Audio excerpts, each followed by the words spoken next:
This is Sportish. Do it better. This is Sportish.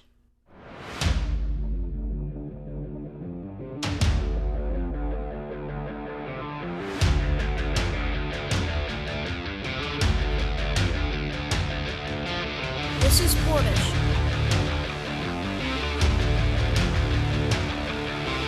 This is Sportish.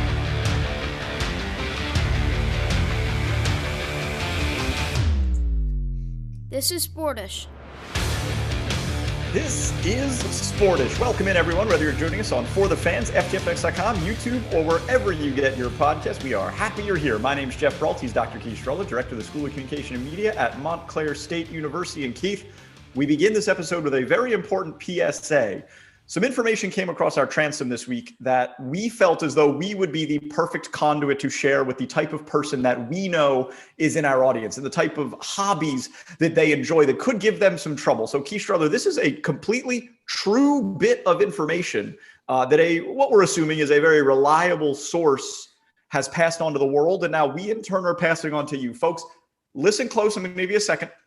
Open your ears. Turn off any outside distractions you have, folks. It has come to light this week that every hot dog that you eat takes 36 minutes off your life. Keep that in mind as you're making your choices at home tonight. We want you to keep that information because if we lose you, every 30, now keep in mind, a Sportish episode, roughly 47 minutes. So every hot dog that you eat is one less viewer/listener that we get on every episode. No, and I we cannot afford that.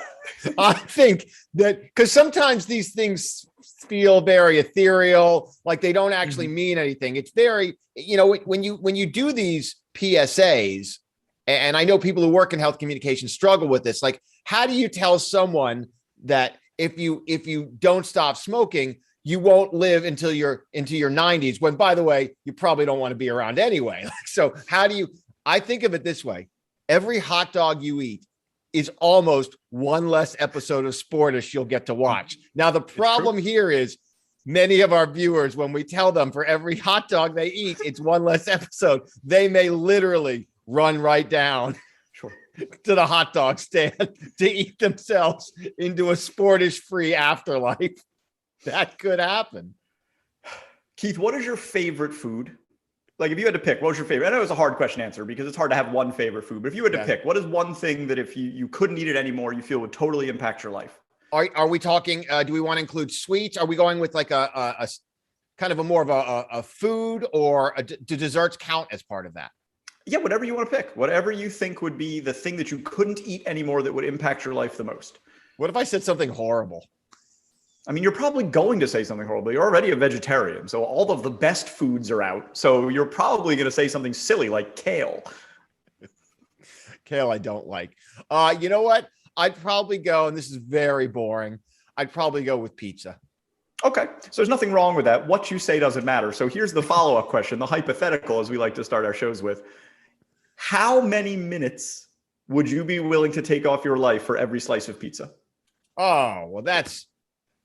First of all, is Joey Chestnut literally dead man walking? Like, I actually think he's on borrowed time. He might be an angel. Like, we aren't 100% certain that he is of this realm anymore. Because I mean, unless he was scheduled to live till 200. What if it turns out we actually, our real life expectancy as humans is like 250, but we eat so many hot dogs that we all just assumed we top out in the 80s and 90s, right? What if the reality is, since no one goes through this life hot dog free, what if we really were like 250-year-old species and we've just eaten ourselves to oblivion? There's also, by the way, some stuff that you can eat, it sounds like, that adds to your life. If you read deeper into the release, like, and I didn't. Yeah. So like apparently like fruit then technically certain fruits add to your life. I'm sure the super fruits, your blueberries and things like that. So what if for every hot dog you ate, you had to eat like a pound of blueberries or something? First of all, those two things do not go together. Like, could you imagine if those were served together? Like if there was a restaurant that gave you one glizzy and 1 pound of blueberries and you had to actually consume both as part of the same meal? That's a very unpleasant experience. By the way, this is interesting. So we went to, have you ever been to the taco Korean fusion restaurant concept? I'll tell you what. Why would they do those things? The nations of Korea and Mexico almost could not be further apart. Why would they decide to fuse those two cuisines I'll tell you what does not help a quesadilla. Kimchi. It does not. There's a reason. There's a reason. I mean, with all due respect, it just doesn't. It sounds, because I think you're like, when you see a fusion concept, you're like, well, maybe you don't, because you don't like to do things that are interesting. But like you know me, who thinks, I like food way more than you. That's why I eat all of it and don't artificially limit myself to only the things that haven't once been alive. No, but I always think that to make something better, you just add more. You just make it more complicated, right? You do think that. Mm-hmm. That's right. So I'm like, oh, you've got a nice outfit on. You know what would help that? Sequins. Like it's always one too many. Right. And so I would see you as someone who wouldn't enjoy the fusion concept, because you'd think, no, I like my French food to be French and I like my Italian food to be Italian. Well, like everything else, it depends what cuisines you're fusing together. Some lend themselves to it better than others. I would be very curious about how Korean food and Mexican food blends together. That seems like a bit of a reach to me. It's not well. It doesn't blend well. So you dodged my question, Keith. How much of your life would you be willing to give up for every slice of pizza? Well, I don't know, because I'd have to figure out how many slices of pizza I eat. And by the way, you're giving your life away at the end, which, with all apologies to our senior viewers, it is what it is. Yeah, you're wasting your golden years watching or listening to us, so you get it. If you're watching Sportish in your waning moments, you have made some bad life decisions.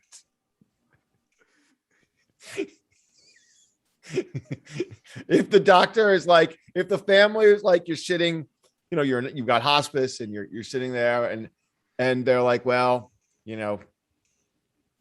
grandpa just doesn't have that much longer.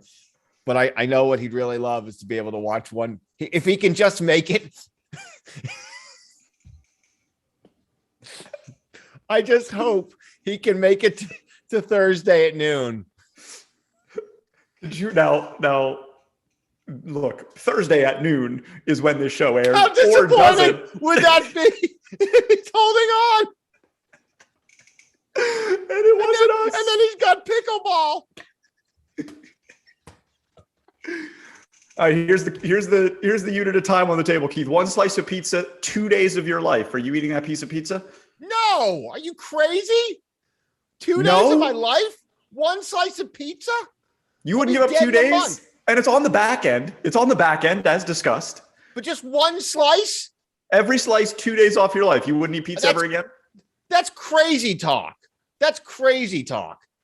2 days is one slice of pizza 1 day. 1 day. One slice of pizza 1 day. A hot dog's 36 minutes. Yeah, but pizza's better than a hot dog.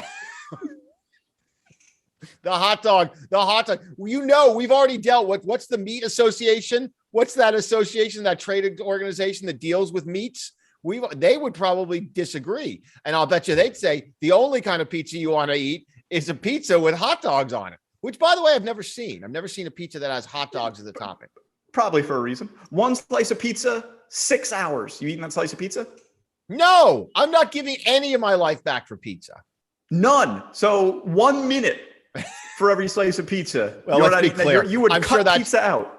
I'm sure that's happening already. I mean, I'm sure that's happening already. What I didn't hear from the study, and I assume this not to be true, I assume a veggie dog is not going to cut the 36 minutes out, because I'm sure whatever it is that's killing you is coming straight from the liver of a pig. I can't believe you wouldn't give up any amount of time for your favorite food. Look, as we know, I'm here for a good time, not for a long time. So I would give up probably months of my life to eat what I want. What's the food? Well, the food you want, you can't have because it's now a vegan restaurant. I'm sorry, what? The food, that restaurant you wanted to go to, you can't even. We've brought this back to 11 Madison Park, how what's supposed to be one of the best restaurants in America, they have now decided to go fully meatless. Yeah. And 11 Madison Park, of course, a restaurant that's known for some of its terrific meat dishes. Yeah, that one hurts. Thanks for bringing that back up. I appreciate it. That's going to sour my attitude for the rest of the show. And we have a lot of things to talk about. We have to talk about fake high schools. We have to talk about a professional sports league threatening to kick fans out of their events if they heckle players in a certain way. We have to talk about some sporting news, sportish, if you will, news from China and some limitations that they have put on some of their gaming citizens. And perhaps how COVID is affecting sporting events now here in September, despite the fact that, as we have mentioned months ago, the pandemic is over. It seems as though COVID is still impacting the What sports is all world. the hype? I feel like, did not everyone get this memo? It's over. Relax, enjoy yourself. Go out. And here's the good news. COVID is over, or excuse me, COVID apparently not over. Pandemic is over, and your bosses don't seem to want you to come back to work. It's the best of all. You're welcome. We begin this episode with Bishop Sycamore High School. Keith Strudler, I'm sure you have not heard of Bishop Sycamore High School prior to this week. You join everyone else in America. But Bishop Sycamore was rudely introduced to the populace when they were scheduled to play IMG Academy, and arguably the best high school football team in the country, in a national showcase on ESPN. How did Bishop Sycamore, an online-only charter school in the state of Ohio that is not part of the Ohio State High School Athletic Administration, that doesn't have an address, that didn't exist in 2018, get on ESPN to play IMG Academy, a powerhouse with 12 or so players that are ranked in the top 500 nationally? Well, Keith, they did it by lying. They told ESPN, and more accurately, they told the booker that sets these matchups for ESPN, and then ESPN broadcasts the game, that they had a roster full of high major D1 prospects. They don't. They don't have a roster full of low major D1 prospects or of FCS prospects, or really of prospects that are probably going to play college football at any level at all. But they said they did. And they got in the game, apparently, because other schools in Ohio, this game was played in Canton, Ohio, outside the Pro Football Hall of Fame, refused to play IMG Academy because they're so good. They didn't want to take on that challenge. Bishop Sycamore said, well, we'll play absolutely anybody. Evidenced by the fact that they played 2 days before they played IMG Academy. This was their like second game in 3 days. They're like the Bobby Bowden of the 1970s, late 1970s. It was like, Oklahoma, Nebraska, bring it on. Like, that's how they got good. I give them credit. And this is a charter online school that's probably at this point just looking for publicity, trying to churn up some business. Like, maybe you can, by the way, and speaking of things you can do from your home office, you can join that school from anywhere, I suppose. So I'm not going to give them any credit, because I don't believe a school like Bishop Sycamore is doing any favors to the students that it apparently enrolls. If you're making these student athletes play 2 football games in 3 days, that is almost criminal malpractice, in my opinion.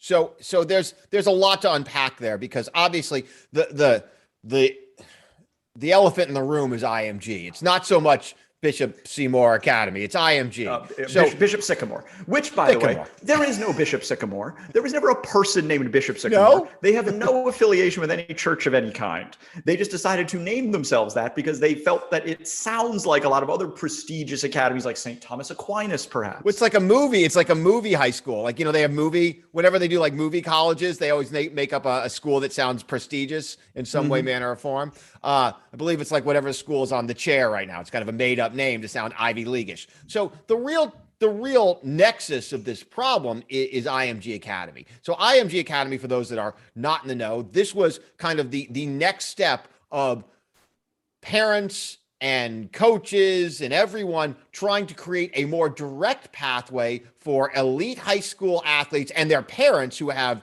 all these fantasies about their abilities to go seamlessly to top Division I athletics programs, primarily in football, basketball, but also in other sports, and to generate revenue off this, to put people essentially under the umbrella of future financial advisors. And obviously with the NIL rules changing now, this takes on a whole new, you're basically with your agents and your PR people before you even get out of grade school now.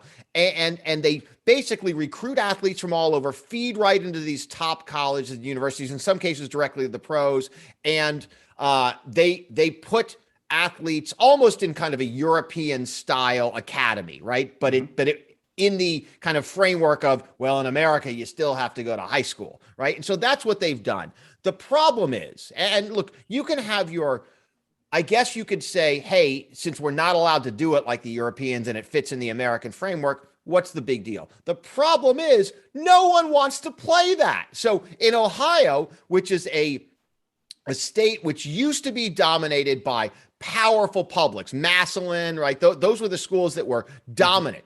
Those have cratered under the weight, and Steubenville, all these schools have cratered under the weight of declining budgets and, I don't want to have a concussion and all that. So they've kind of fallen by the wayside. So they certainly want no part of IMG Academy. And I'm sure a lot of the big publics have refused to play them. And now even the big privates, I think St. Ignatius is being one of them, those power, it used to be that they could potentially compete against IMG. Now they're like, look, we're literally competing against Alabama and Florida's starting line next year. It's not right. Like I understand. So I'm kind of speaking out of two sides of my mouth. I am completely fine with athletes pursuing economic riches, like find your pathway. And I guess IMG allows that more easily. Although I would argue this is really just a way for the agents and these companies to get their hooks into these athletes. I don't think you need an IMG Academy to make this work. So I fully support these other high schools saying, forget it. Like, we're not going to do this. Like, if you want to run an all-star academy, fine, but don't put us in your wake to make this happen. So I'm not a big fan of how these academies work. Of course, we would accept your sponsorship, but and by the way, Jeff and I would be happy to come down and run the broadcasting camp, or maybe call a couple of games. So don't think that this can't be patched, this trans. So that's my take on that. So you know what you end up with at the end of the day? Bishop Sycamore Academy. Is that right? Yeah, that's right. You end up with a fake college, a fake high school that runs off of a mailbox with kids that probably don't even know what a football looks like, and they're playing because they're the only ones that'll do it. So everyone, and rightfully so, is criticizing Bishop Sycamore for what they appear to be. The more, though, I was thinking about this and getting ready for our broadcast, fancy that, was IMG Academy is also a fake high school. The only difference between IMG and Bishop Sycamore is that IMG is extraordinarily well funded. But for whatever reason, I'm with you. I don't so much have a problem with the fact that something like IMG Academy exists. It almost strikes me as like a trade school, but that trade is football or tennis or whatever. Whereas I have a great problem with Bishop Sycamore because it just seems like they're doing such a disservice to the kids they had mismatched helmets. There have been rumors that they don't have enough helmets to go around. And again, as mentioned, they're playing 2, sometimes 3. Well, I don't know if they're playing 3, but they're playing at least 2 games in a weekend. I mean, that is something that IMG Academy would not do. So you look at Bishop Sycamore and you look at them with some disdain. You look at IMG Academy and you're like, oh, look at this. I mean, it is the top floor, the best of high school athletics. They're not a real high school either. That's exactly my point. And so you can almost, like, with Bishop Sycamore Academy, boy, that name is going to haunt me. I can't. Bishop Sycamore, like, you certainly can't excuse it, but you almost understand it. They're just bumbling. Like, IMG kind of knows better. Like, this is well planned and devised by the people that are running the shoe companies and, everything that feeds into the college athletic sports complex. It all kind of filtered down to create this training academy that was basically being created at the expense of everyone else, right? Everyone, who doesn't like that academy? Every public high school in the state of Ohio that are losing athletes. And that's actually fine because the athletes can go where they want, but are now being put in the impossible position of trying to schedule games against them. And the people that are like, I can't believe they won't play, like that Massillon won't play. I wouldn't play. Why would you put your kids up? Like, look, now I'm getting on a real tangent, but I've just entered the high school sports ecosphere because Sloan is now a member of the boys freshman soccer team at Northern Highlands. Big preseason win this week against Baldwick. Listen, the one thing that you will not be doing on this show is turning it into let's talk about how my kids are doing in sports. Yeah. No, what if we turned into high school sports report? Bergen County today. It'd be hosted by 50% less people. I can promise you that. Do you think Jay Freeman would like to do high school sports? He might. He's the Jay Freeman would do anything. I would imagine he would do anything. If we asked him to be our high school sports correspondent, are you kidding? He'd be down at Don Bosco Prep tomorrow. That's 3 miles from me. 3 miles from me. We should talk about. Wait. We should send Jay Freeman out on fake sports assignments in the hope of getting on the show. Hey Jay, we're doing a segment on lion racing. Imagine if Jay files his report, but every week we run out of time because we're doing a stupid hypothetical on how much of your life you would give up for a single slice of pizza. Are you meaning to say that I swam in ice cold water with hungry dolphins with a GoPro for nothing? Of all the marine life you could have picked that might attack you in the cold water, and you chose dolphin? To be fair, you're right. Dolphins are warm water animals. Also, they're not predators. Oh, you asked the fish about that. You asked the fish. So at any rate, I don't. But my point is now kind of being in the high school sports universe a little bit. I do buy into this idea that high school sports has to be developmental, and not just developmental for athletics. There has to be some currency, some tissue that ties. I believe it. Like I really do. So I really do believe that if you have a high school sports program, everyone on that team needs to play. I fully. Oh boy. Well, and here we go. Some people, yes. Most people, yes.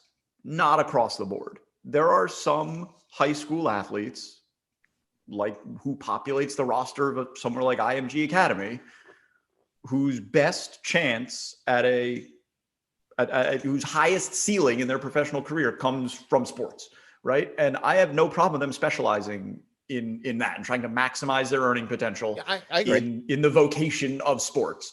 But, I disagree with making them do that, right? Like, I mean, this is the point now in basketball, where high school basketball has almost been rendered irrelevant by the EYBL and the AAU circuit. Yeah. That's there's swimming. A lot of top prospects that sit out high school. That's a swimming tennis model that's been around forever. Like if you're a high school tennis player, well, that's the, whatever it is, you name your sport, gymnastics, tennis, swimming. There are plenty of sports by which the elite club universe long ago took over, either because it's played by rich people or because there are rich companies that have vested interest in those athletes. I'm just saying, if you want high school sports to run in, sort of the utopian way that you want them to run, where it's about just, development, everybody gets to play and have a good time with your friend and you get to represent your community, which is, I think, what sports were back before there were billions of dollars injected into them. If you want them to run that way, prepare yourself for a heck of a lot more IMG academies and a heck of a lot more Bishop Sycamores, because those are going to start. Because let me tell you, in my dealings with young athletes, one thing that is always in great supply is people that believe they are going to get paid millions of dollars to play sports. I mean, you find me any athlete that has any success on any team anywhere, and they're a couple of jump shots and push-ups away from being a first-round draft pick. I thought that I do. I think it is rare to find a decent high school and certainly college athlete that has a true kind of perception and a real perception of their talent level and their ceiling. Right. And so I had a coach in college that once said, your potential or your results they're only limited by what's up here. And I was like, Coach, these legs, like I got another theory. I'm like as fast as I was running, that's it. Like, that's the end. That's the cliff. Like this is already done. Like, it's already given up. So I agree with you. I think it's very hard. And I think a lot of those cliches, there's some sports in which you can truly improve quite a bit. But that said, I fully agree that a lot of athletes, look, I hear it, like I even hear it around here where people are talking about private coaching and I was like, look, if I get a private coach for my kids, they better be doing math. Because that's the thing that we need help with. I was like, I don't need a private coach for sports. So I And that by the way, we could do a whole other industry, like the college coaching prep industry and I mean, I probably shouldn't speak too loudly because I might get kicked out of my high school sports association, the parent groups, but come on. We'll coach you. Sportish should start its own coaching and all we should do is give tough love and be like, guys, I'm so glad you came to the Sportish Coaching Academy. This is only it costs $500. You're only going to get one lesson. You all suck. You're not going to play anything. You probably shouldn't be on the team you're on right now. So why don't you go get yourself some cotton candy, take the 15 minutes off your life that it's going to cost you, and have some fun. Grab the hot dogs.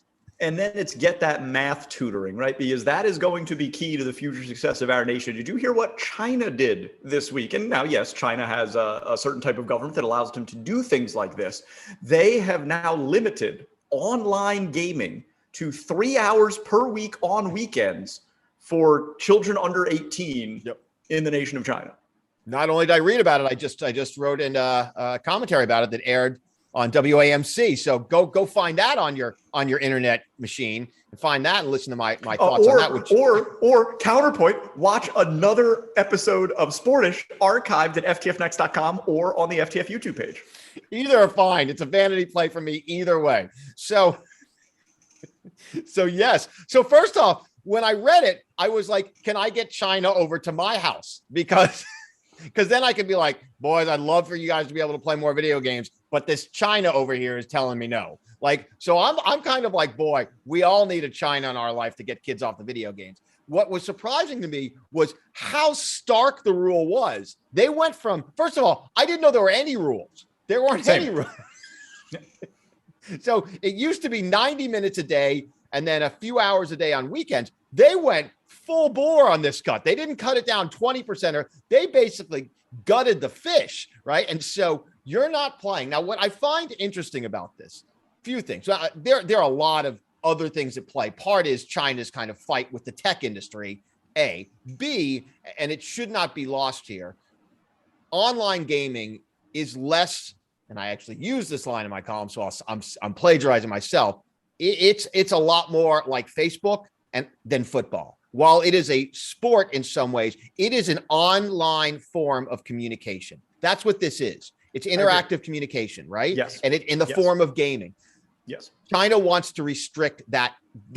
China loves sport, right? And so this is why it feels like you're like, I can't figure this out, because it feels like a dichotomy. On the one hand, there's no nation more interested in building young champions. Like the one thing you don't see China doing is telling people who have sports talent to not do that. They grab them, they build a much better version of IMG Academy that's much stricter, by the way. IMG Academy, you still have fun. Like there's parties on weekends. Ain't no parties in the Chinese gymnastics camps, none. And so it's a slightly different world. Are we on in China, by the way?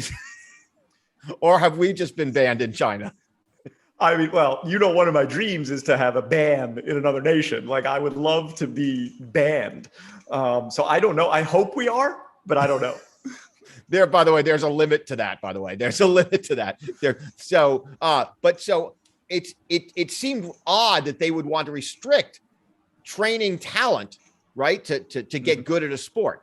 But I think their disdain for that form of open, free communication, they're basically like they ban Twitter, like they ban other social platforms. I think they see gaming that way in kind of being able to control the narrative. And there's the other which is I actually kind of buy into, which is like, you can get addicted to video games and it ain't good for you. I'm kind of like, yeah, I hear you. But that's actually a very interesting point that you make. And I think it makes a lot of sense that they want to ban the communication that comes with these online games. But then why allow it to happen for 3 hours a week? It's not like you get 3 hours a week to go on Twitter. I don't understand then. It's not fully baked theory. Just a little bit, like, so it's like, hey, look, if you want to plan sedition, you can do it in just this tiny amount of time now instead of one big chunk. Well, I don't think you're planning sedition. I don't even know, but I do think it's a little bit about controlling the narrative. What I do think, and this is what's going to be interesting. How mad are those kids, by the way? Boy, you get a taste of that freedom. Well, I mean, I'm sure you have kids that are probably of the age. Like, what's your go-to punishment? Like, do you take away privilege? Like, what's your go-to punishment? So, it's pretty lawless around here right now. Inmates running the asylum. So, true story. We had like the soccer kids over last night, because we have a pool, as you know. And so they all came over after their big scrimmage win last night, and they were hanging out in the pool, and it was like 10:30. And by the way, I'm struggling to stay awake, and they're all outside. I'm sorry. I would like you to finish your story, but I need our viewers / listeners to know there is no such thing as a big scrimmage win. No such thing as a big scrimmage win. Please continue your story. Let me put it this way. If they lose every game this season, that will have been a big scrimmage win. So at any rate, so there it's late, and I'm basically like getting ready to kick all these kids out, and they're all outside. It's all, it's all kosher. So I'm like, it's about to, and Sloan basically comes in and he's like, I think we're going to walk up to town. I'm like, excuse me? Like, he's like 25. Do you mind if I take the car? Like, and so it's getting difficult to kind of rein it. I think when they've exited COVID a little bit and they started to socialize a little bit more, it's wild. It's Salmon and Gomorrah. And so my go-to punishment is you got to take away, the go-to punishment is you take away the phones. The problem is, yep. Then I'm like, all right, you need to text me. And then I'm like, well, I'm getting my schoolwork. Text me when, So everything in their lives is done on a phone. And so once we did the bundle and put all their fun and their work on a singular device, we pretty much killed ourselves. So this is, as a parent, you're a parent, I am not. And so I am curious, is there any punishment that you can levy that is also not a punishment to yourself? Yeah, it comes in the form of labor. So is it like you stayed out past curfew, you're weeding the garden this weekend? Oh, the weeding. Because you've seen the backyard. It's like a botanical garden. And so there are things that are growing in that back there that I can't tell you if it's a plant or a weed. So 100%, it is weeding, because weeding isn't like a chore where you're like taking out the trash, those kind of things. Like when you get talked back from that, you're like, hold on, hey. That's a walking in the snow both ways kind of conversation, right? Mm-hmm. And so, but giving them weeding, which is something of a futile task because it's going to grow right back. It's going to grow right back, and you make zero progress. So if you're like, you know what, you're going to weed for 3 hours tomorrow, that's a tough one. That is a tough one. So the point here is, when you take away your kids' phones or tell them they can't watch TV or whatever, the amount of griping that you get just in the small scale of your house. What do you think it's like in the nation of China, where now all young people under the age of 18 have essentially had perhaps their favorite activity taken away from them by the government? It's not good. It's not good. It's not a good situation. I mean, I think there's probably a lot of parents that are like, thank God they limited us to one, like, right? That was the rule, right? You're going to have. Yeah. I was thinking of what you were putting down. Yeah. Uh-huh. The best joke, by the way, Jeff, to go, you get the joke? You got what the Rock is cooking. You smelled what the Rock is cooking. We did the Rock last episode, so I'm paying it forward for the folks that were listening last week. And so, yeah, it's got to be really difficult for them. And I don't know what they're able to offer up. And I mean, there's no equivalent. You're going to be like, hey, but you can play Monopoly. Like, there's nothing you can give them. Here's my battleship. Like, there's nothing you can give them. Once they get a taste, this is what I find with video games. Video games, they are, and the addictive thing, they are like, oh, that's true. They are, once you get a taste, that's why the worst decision you ever make, and everyone does it, is introducing the video game system into the house. Once the system's in the house, they start using it, and they want more, and they want more, and they got to buy them more time. They're like, Dad, I need more time because I need better players on Madden. And now the players are more expensive, but I got to have my players.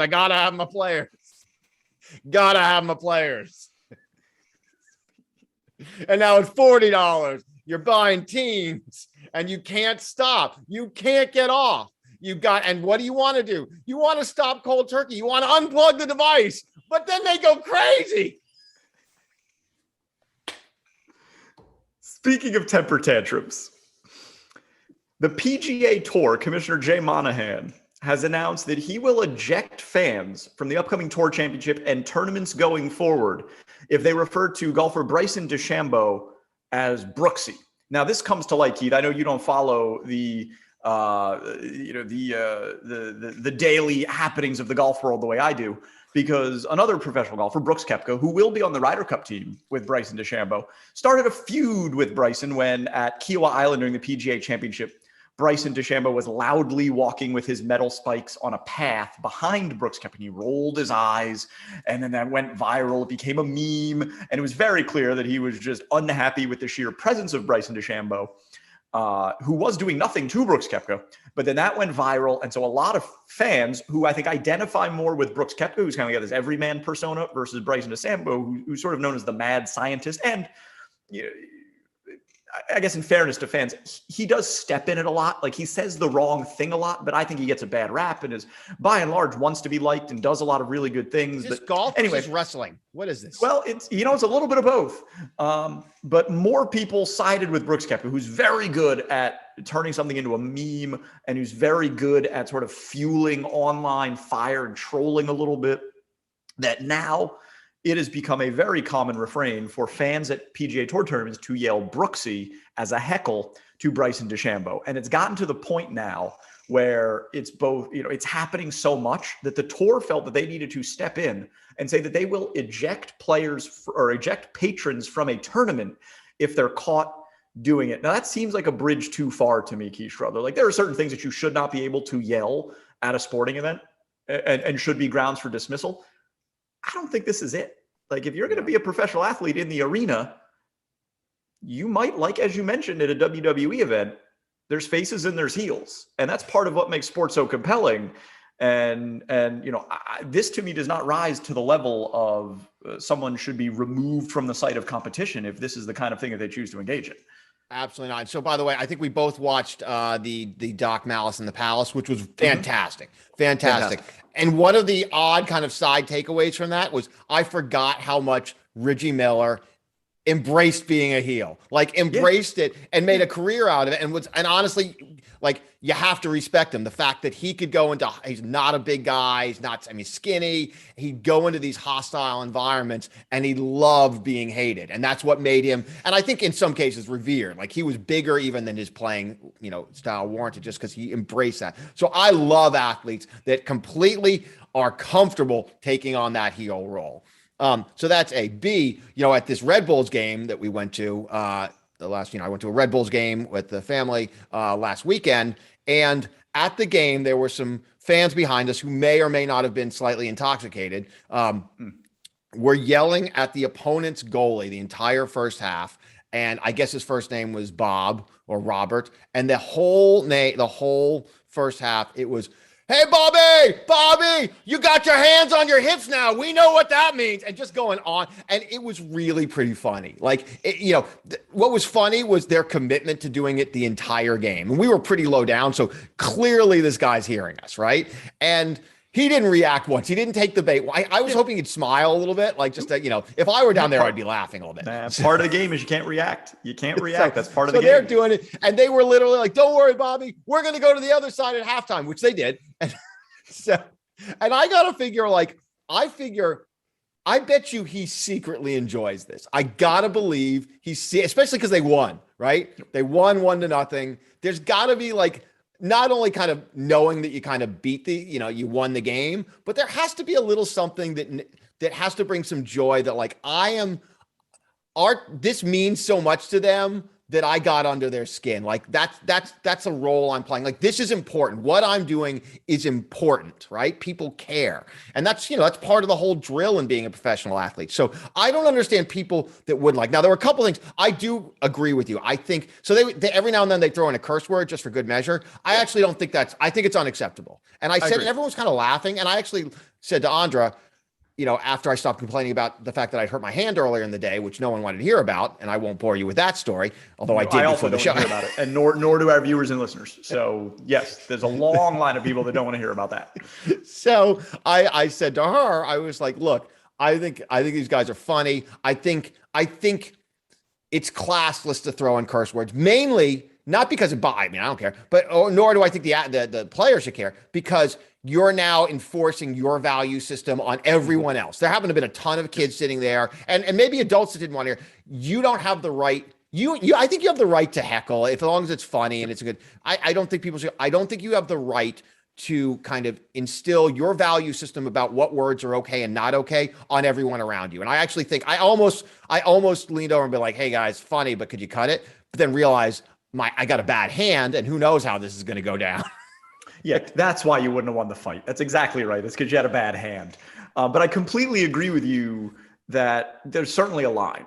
And that line is, of course, we talk about the Malice of the Palace documentary, is, of course, throwing something at an athlete, right? Is in some other way, like injecting yourself into the actual physical field of play. But I mean, to me, one of the most fun things about attending a sporting event is trying to come up with something creative that you can yell and they get your section to laugh. Or, I mean, like you mentioned, the holy grail is you get a player to turn around or smirk or smile. I mean, that's the gold medal of being a fan.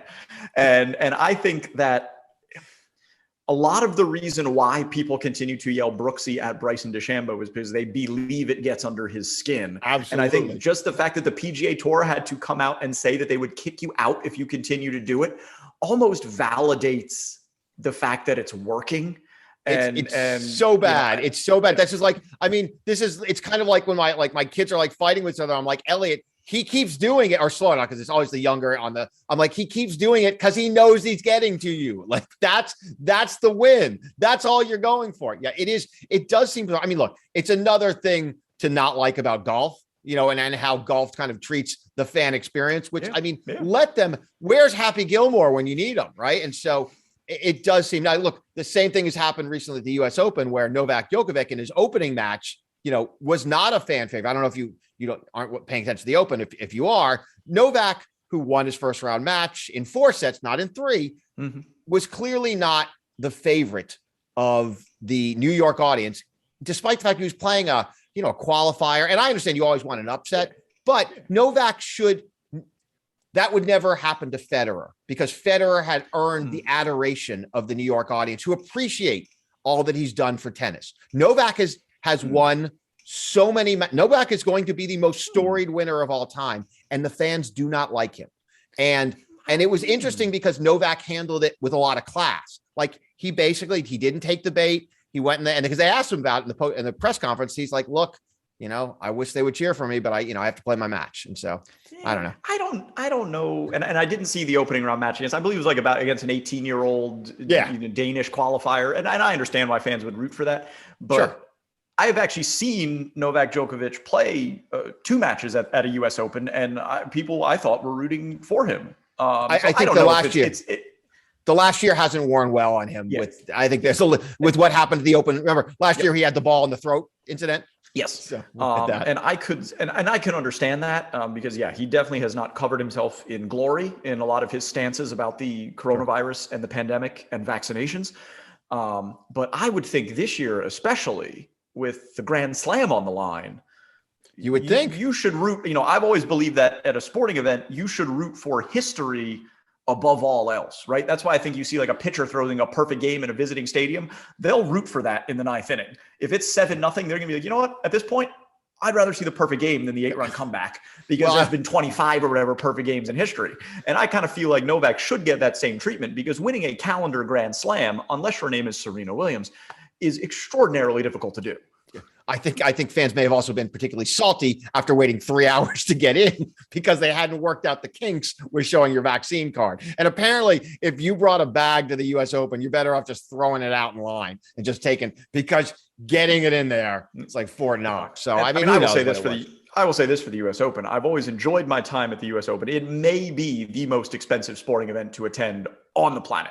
I don't know. I disagree. So you disagree? The Honeydews cocktail is $17. You disagree? Is that I had to remortgage my house at to go to the U.S. Open a couple years ago. Are we not going to talk about the new set? Is that not going to get brought up? Is this going to be like the thing we just don't discuss? Welcome to beautiful Troy, New York, everyone, the Collar City. Birthplace of Uncle Sam, true story. We have viewers who have been watching us for over a year who have a certain expectation of what they're going to see, and they turn on the channel at noon on Thursdays, and they see maybe something, or not. don't write checks you can't cash. They see something totally different.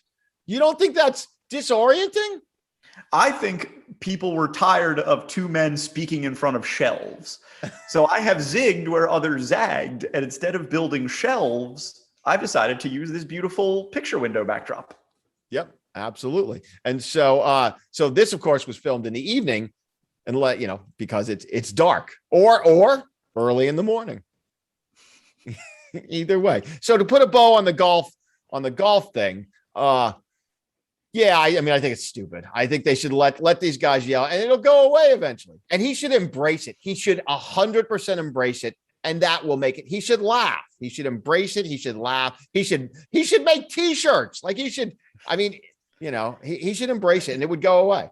Yeah, I just don't think he has that kind of personality. Like he wants very badly, I think, to be liked, and just really steps in it a lot, despite the fact that. Like I've been at golf tournaments, and he interacts with kids, and he's terrific with people, and he's personable to a certain extent, but he steps in it with some of the things that he says.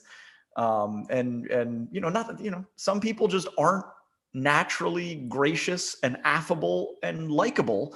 But I certainly don't get the impression that he's the kind of person that would embrace being a heel, even though I do agree with you that golf and almost all sports would be better if there was a very clear delineation between hero and villain. Sometimes it makes it more fun. What if you could play a theme song before you hit off the tee box? That actually exists at a tournament called the Zurich Classic. It is a team tournament. You play with a partner. It's one of the only non-stroke play events in the PGA Tour, and you do get to choose first tee walk-up music. Well, if you were to have walk-up music at a golf tournament, what would your walk-up music be? Oh, that's a tough one. At a golf tournament, I don't know. I'd have to. I need more time than the 30 seconds remaining in this episode to come up with that answer. Why, do you have one? Mine would be "Turn Down for What." That would be my song when I'm coming out to hit. And Keith Strudler, that song is by Ludacris. Is that right? Yeah, I think I'm right. I think you're right. But I really thought I had you there. Oh, man. Keith Strudler gets the cool points for this episode of Sportish. That's all the time we got. Thanks for joining us, whether it's on For the Fans, FTFNX.com, YouTube, or wherever you get your podcast. My name's Jeff. His name's Keith, and we hope you'll join us next week. See you then. Bye, everybody. Thanks for listening to Sportish. See you next time.